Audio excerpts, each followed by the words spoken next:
Hi guys, it's Allie again with Karma, and a lot has happened since the last time that we spoke, so let me update you. We started the big move on January 26th with the help of so many people. It was unreal how fast we were actually able to get all of this down. When we first relocated to this unit, it really felt like it took a month long, and I think maybe it actually did, but this process was so fast. Literally the next day, majority of the shop was packed up and ready to go. I'll be so honest, I really expected the store to feel a lot bigger when everything was packed up and moved, but it felt smaller if anything.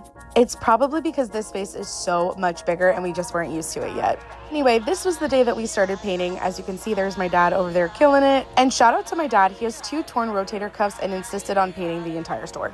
So shout out to Viv for painting the baseboards. Everyone was focused on painting. I was focused on cleaning up the register. This unit used to be New York & Company once upon a time, and there was just so much trash left over from 2020 when they shut down. Paint was dry, we moved the items over and started playing around with the layout a little bit. Again, this space is so much bigger than what we're used to, so we were just kind of overwhelmed. Of course, we had a plan going into it that we would kind of just mirror the same layout as the previous shop in this space, but once we started doing that, we realized that things would kind of fall into that same pattern, but differently.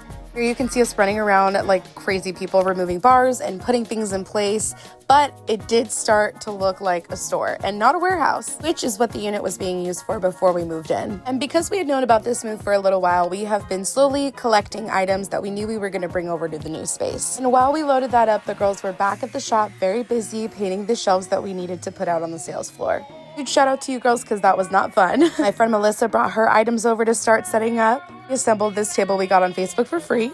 This day we had worked from 10 a.m. to 10 p.m. so as you can see we were a little delirious, but it was all starting to come together. Now here's probably where one of my favorite transformations comes into play. You know, our first location back on Sample Road, you know that we had a rainbow wall that everybody was obsessed with.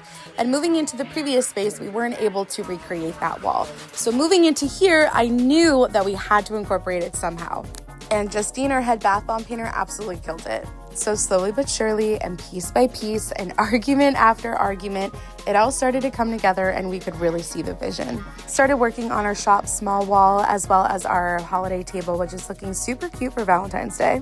We were able to get the grass wall up, which was a puzzle in itself, but it looked really great once it got up. My mom and niece did such a great job with the rainbow flowers at the top. Party fence started to go up, which was really cool to see come to life. Finished decorating the guest bathroom, and I am just gonna let you guys know now, you're gonna catch me hiding here on all my breaks, okay? This turned out so cute. Here's our little window display that the public will be able to see walking by when they're walking to and from the parking garage. That's it for now. You guys are gonna have to wait to see the rest when we do our big reveal. Lot of love, sweat,